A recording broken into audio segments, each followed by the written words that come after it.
सबसे पहले भगवान भोलेनाथ के चरणों में प्रणाम करती हूँ, मेरा प्रणाम स्वीकार हो। आदि शक्ति माँ भवानी गौरा के चरणों में प्रणाम करती हूँ, मेरा प्रणाम स्वीकार हो। सभी देवी देवताओं के चरणों में प्रणाम करती हूँ, मेरा प्रणाम स्वीकार हो।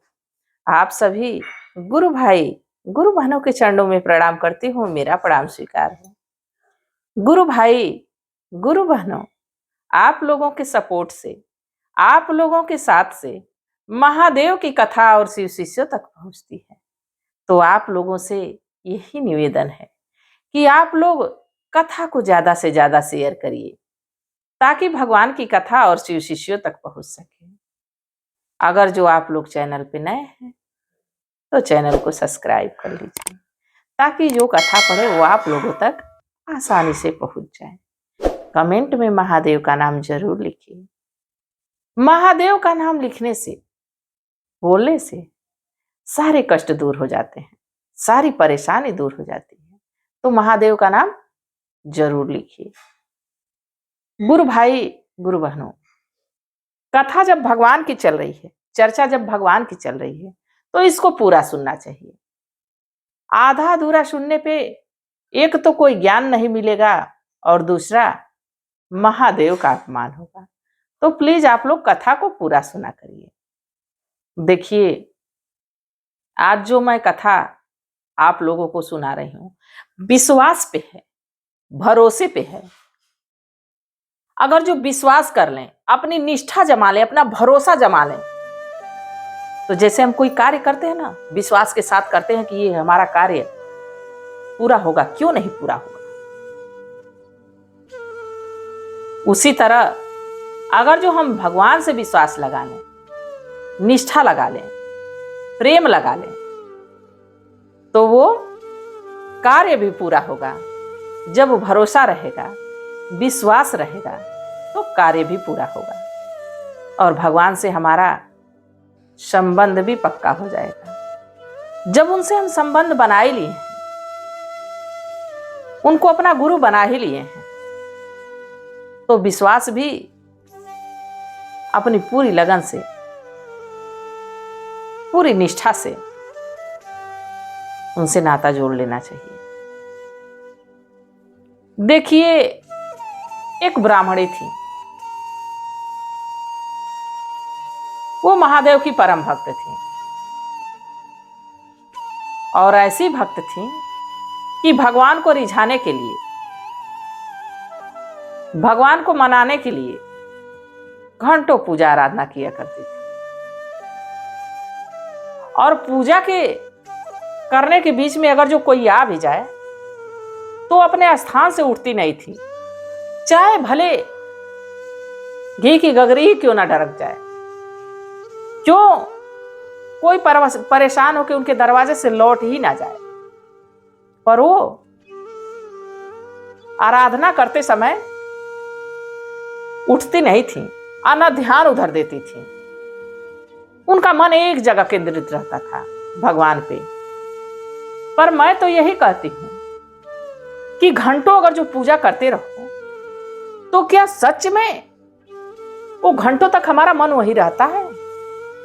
आप लोग कमेंट में जरूर इस बात को बताइएगा कि क्या हम जो अगर जो आधे घंटे, एक घंटे पूजा पे बैठे रहते हैं तो क्या हमारा मन मात्र नमः शिवाय में लगा रहता है, मात्र भगवान में लगा रहता है, कि हमारा मन कहीं और भी जाता है? शरीर तो हमारी वहीं स्थापित है जिस आसन पे हम बैठे हुए हैं, पर हमारा मन क्या वहीं रहता है? इस बात को आप लोग कमेंट करके, आप लोगों से निवेदन है, प्रार्थना है कि जरूर बताइएगा कि क्या हमारा मन वहां रहता है, हम घंटों तक वहां रहते हैं? तो जो ब्राह्मणी थी वो घंटों पूजा किया करती थी। उनके घर बहुत से लोग आते जाते थे, पर उनका संपर्क तभी हो पाता था जब वो जिस समय पूजा आराधना नहीं करती रहती थी। बाकी समय अगर जो पूजा पाठ करने के समय में कोई आ जाए तो उनका दर्शन दुर्लभ था। उनके घर एक ग्वालन आती थी दूध देने के लिए, तो अक्सर ब्राह्मणी से उनकी मुलाकात नहीं होती थी। एक दिन उस ग्वालन को, जो यादव थी, जो दूध देती थी, उसको आने में थोड़ा समय लग गया। उसकी गाय दूध लेट दी तो दूध लेके आने में लेट लग गया। तो आई तो उस दिन ब्राह्मणी से मुलाकात हुई। तो कही, अरे पंडिताइन दीदी, मैं इतना आपके घर आती हूं, कभी आपके दर्शन होते नहीं, अब रहती कहां? तो ब्राह्मणी मुस्कुराते हुए कही कि क्या करूं, मैं पूजा पाठ में बिजी रहती, उस समय हमारी किसी से मुलाकात नहीं हो पाती। तो जो ग्वालन थी कही, दीदी आप कौन सी ऐसी पूजा करती हो? तो जो ब्राह्मणी थी, पंडिताइन थी, वो कहीं, देखो मैं तो महादेव को अपना गुरु बनाई हूं, महादेव की पूजा आराधना करती हूँ।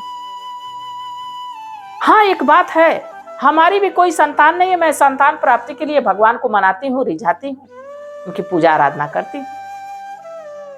तुम भी क्यों नहीं कर लेती हो? तुम्हारी भी तो कोई संतान नहीं। ब्राह्मणी कही कि दीदी हमारी गैया भैंसिया है, हमारी खेती बाड़ी है, गैया भैंसिया को चारा काटना होता है, गोबर उठाना होता है, गोबर के उपले बनाने पड़ते हैं, घर में जाके रसोई का काम करना पड़ता है, सास ससुर की सेवा करनी पड़ती है, हमारे जिम्मे तो इतने काम हैं, हम कहां से इतना टाइम निकाल पाएंगे? ब्राह्मणी कही, बात तो सही कह रही।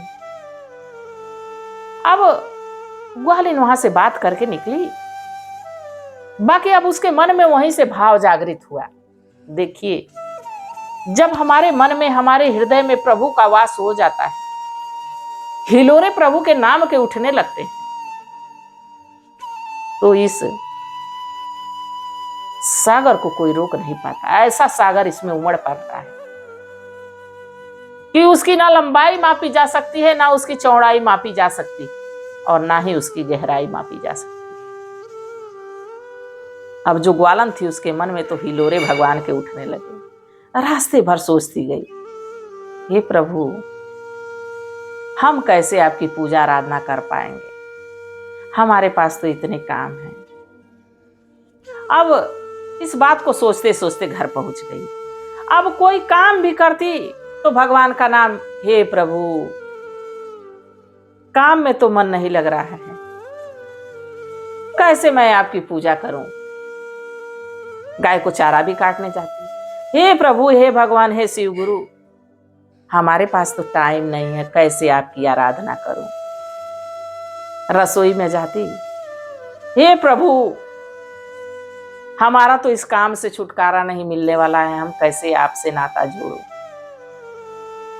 अब उसका मन, उसकी आत्मा भगवान में लग गई।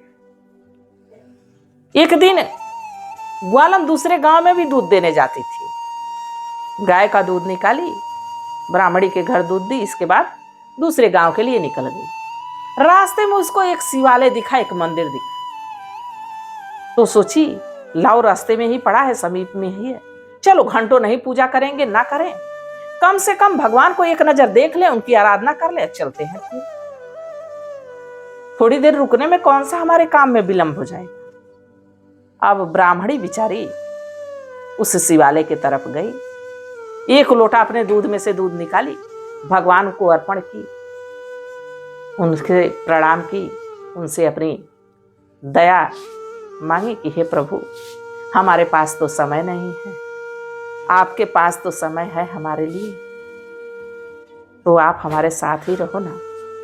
यही कह के और वहां से चल दी। देखिए, भाव भगवान के प्रति अगर जो भाव के भूखे हैं भगवान, भाव के भूखे हैं भगवान, भाव नहीं तो कुछ भी नहीं है, भाव नहीं तो कुछ भी नहीं है, लाख करो गुणगान, भाव के भूखे हैं भगवान, भाव के भूखे हैं भगवान। भगवान भाव के भूखे होते हैं, किसी के प्रसाद के नहीं होते हैं, किसी के धन दौलत के नहीं होते हैं भगवान भूखे। जो इस हृदय में एक मन बैठा हुआ है। उस मन में अगर जो आप भगवान को स्थापित कर लेंगे, भगवान के प्रति अपनी लगन को लगा लेंगे, अपनी श्रद्धा को लगा लेंगे, तो भगवान उसी के भूखे हैं। भगवान के पास जाने की जरूरत नहीं है, भगवान स्वयं आते हैं। अब प्रतिदिन का ग्वालन का यही काम हो गया। एक दिन ग्वालन गई फिर उसी मंदिर में, बड़ी जल्दी में थी क्योंकि उसके सास ससुर की तबीयत ठीक नहीं चल रही थी। सोची झटपट जाऊंगी, झटपट दूध दूंगी, बाकी भगवान का दर्शन तो करना है। अब तेजी से चलती हुई गई, भगवान के मंदिर में पहुंची, जल्दी से लोटे का जल गिराई, दूध गिराई और कही भगवान बड़ी जल्दी में हूं, आप चलो ना हमारे साथ। अब देखिए भगवान की गति, भगवान तुरंत उस शिवलिंग से प्रकट हुए, कहे चलो, चलता हूं। अब जब ग्वालन देखी भगवान को तो डर गई, गले में नाग, गंगा जल शीश पे, चंद्रमा शीश पे, हाथ में त्रिशूल डमरू लिए। भगवान कहे चलो चलते।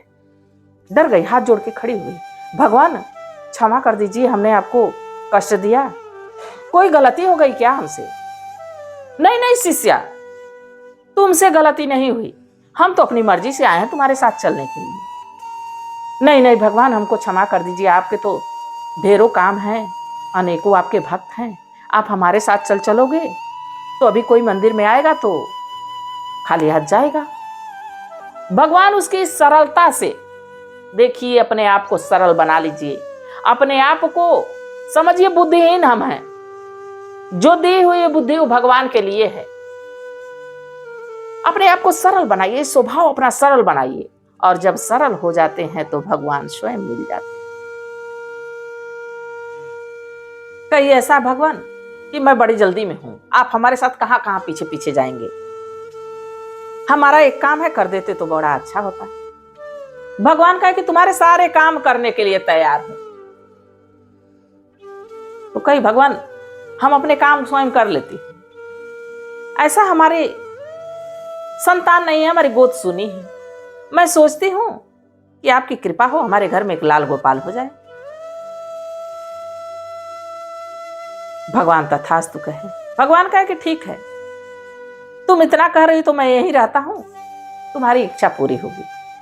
ग्वालन बड़ी हंसती मुस्कुराती वहां से गई और आई, दूध दे के घर बड़ी प्रसन्न। जिसको भगवान का चिंतन हो जाए, जिसको भगवान के दर्शन हो जाए, जिसको भगवान की दया हो जाए, उसका मन तो प्रसन्न रहेगा ही, खुश रहेगा ही। अब अपनी दोगुनी लगन से अपना सारा काम करती, अपने सास ससुर की सेवा करती, घर का सारा काम करती। कुछ ही समय के बाद उसको एक खूब सुंदर सा बालक हुआ, और जब बालक हुआ तो ग्वालन की खुशी का ठिकाना नहीं रहा। उसकी निष्ठा, उसकी जो भगवान के प्रति सोचने की बात थी और ज्यादा बढ़ गई। देखिए जब हम भगवान से कोई चीज कहते हैं, हमारा काम पूरा हो जाता है ना, तो भगवान के प्रति और हमारी निष्ठा बढ़ जाती है। यह सत्य बात है कि और विश्वास बढ़ जाता है। अब ग्वालन का था विश्वास बढ़ गया। अब धीरे धीरे दूध देना कम कर दी, जाती कम थी, क्योंकि पहले तो बच्चा होने वाला था, पैर भारी था, फिर बच्चा हो गया तो उसको संभालने में, उसको दूध देने में, उसका सब काम करने में वो बाहर नहीं निकल पाती थी। अब कुछ 1 साल के बाद फिर पंडिताइन के घर एक दिन दूध लेके पहुंची, उसके पति नहीं थे, दूध उसको ले जाना पड़ा। पंडिताइन उसको देखते कहीं, अरे ग्वालन बड़ा दिन के बाद आई हो, क्या बात है, कहां थी, तुम्हारे तो दर्शन दुर्लभ हो गए।